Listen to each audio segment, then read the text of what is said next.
Ahojte, po dlhšej dobe sa opäť vidíme pri ďalšom videu. Dnes si dáme na chvíľu pauzu od testovania nožov a sekania dreva. Dnes vám porozprávam o ďalšom skvelom kúsku z mojej výbavy, konkrétne o liehovom variči. Príprava jedla alebo kávy v lese je pre mňa dôležitá. Varenie v prírode nie je len o kalóriách, je to aj o atmosfére. A práve preto vám dnes chcem predstaviť svojho parťáka, ktorý so mnou v batohu chodí do lesa už asi 4 roky. Je to tento liehový varič Emo Outdoor. Možno na prvý pohľad vyzerá ako obyčajná plechovka, ale verte mi, že v tých 9 gramoch, ktoré váži, sa ukrýva veľký potenciál. Tento varič je dôkazom, že keď má niekto zlaté ruky, dokáže aj z obyčajného spotrebného materiálu vytvoriť špičkový nástroj. Vyrába ho Emanuel a musím povedať, že jeho prístup k remeslu ma hneď na úvod milo prekvapil. Keď si ho objednáte, nečakajte žiadnu strohú bublinkovú obálku. Varič vám príde v peknej krabičke s profesionálne spracovaným návodom. Už z toho balenia cítite, že autorovi záleží na tom, aby ste mali z produktu radosť od prvej sekundy.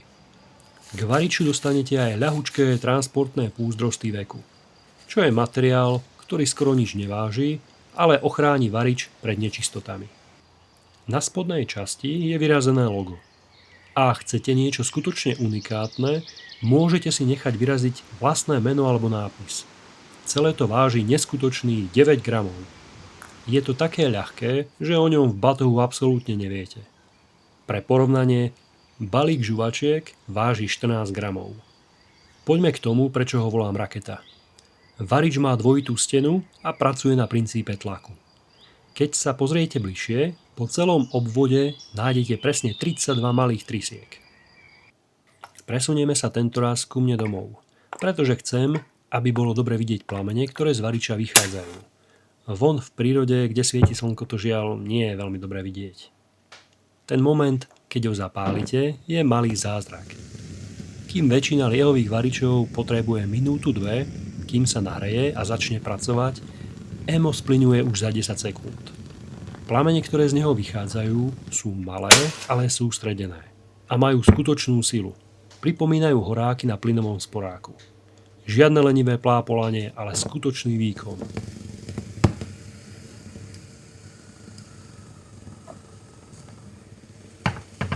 Vo vnútri sú vyznačené 3 rysky. Takže presne viete, koľko paliva dávkujete.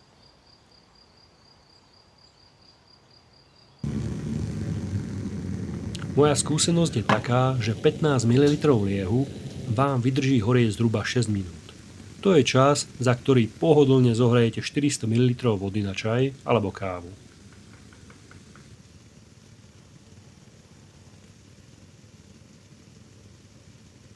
Je to varič stvorený na rýchlu akciu. Zohriať vodu, zaliať dehydrované jedlo a ísť ďalej.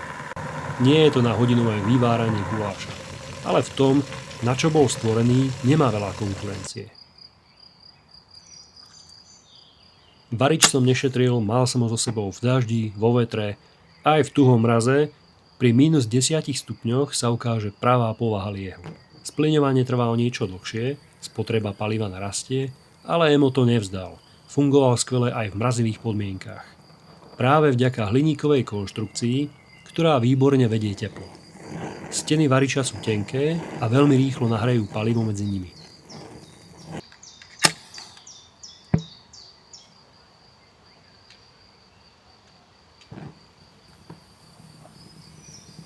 Jediné, na čo si musíte dávať pozor, je vietor.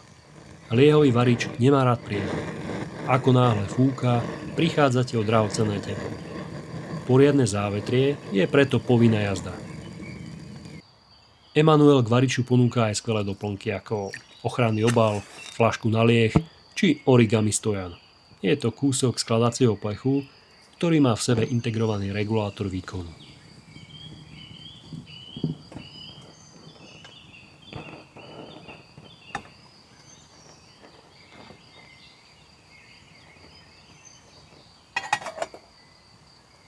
Varič stojí približne 32 eur, čo je za ručnú prácu a takýto výkon férová ponuka.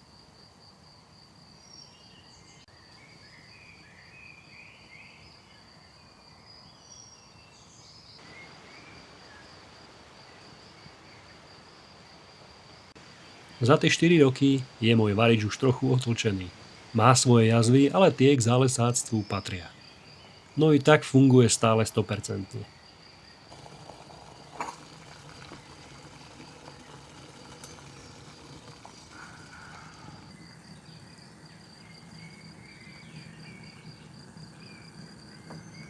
V čom je jeho sila? Je neskutočne efektívny, rýchlo nabehne a čo je pre mňa kľúčové, po dohorení vychladne za pár sekúnd.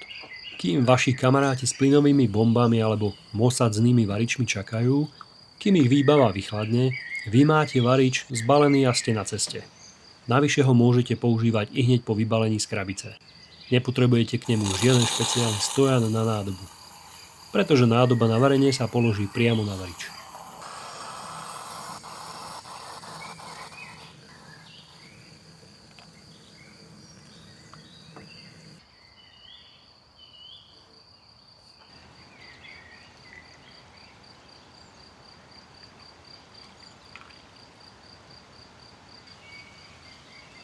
Na čo si dať pozor? Je potrebné si na rovinu povedať, že je to tenký hliník. Ak naň v tábore omylom stúpite alebo ho v batohu pritlačíte sekerou, je po ňom. Preto ho noste v ochrannom obale alebo ideálne priamo v ešuse. Tam je bezpečí.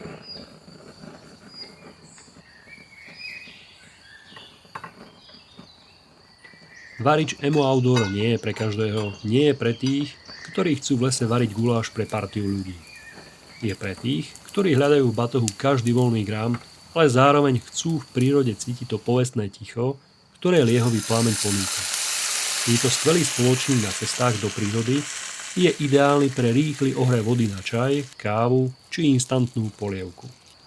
Je to kúsok Slovenska a vždy keď ho zapálim, robí mi veľkú radosť.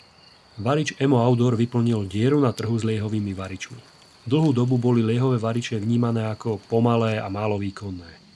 Emo dokázal, že medzi liehovými varičmi patrí k špičke a že liehové variče sa stále hodia k pobytu v prírode. Otázka na vás. Skúšali ste už varenie na liehu? Alebo ste verní plynovej klasike? Napíšte mi dole do komentárov, rád si to prečítam. Ak sa vám toto video páčilo a horíte netrpezlivosťou na ďalšie video, podporte ma komentárom, rovnako aj odberom kanála. A určite sa vidíme pri ďalšom videu. Ahojte.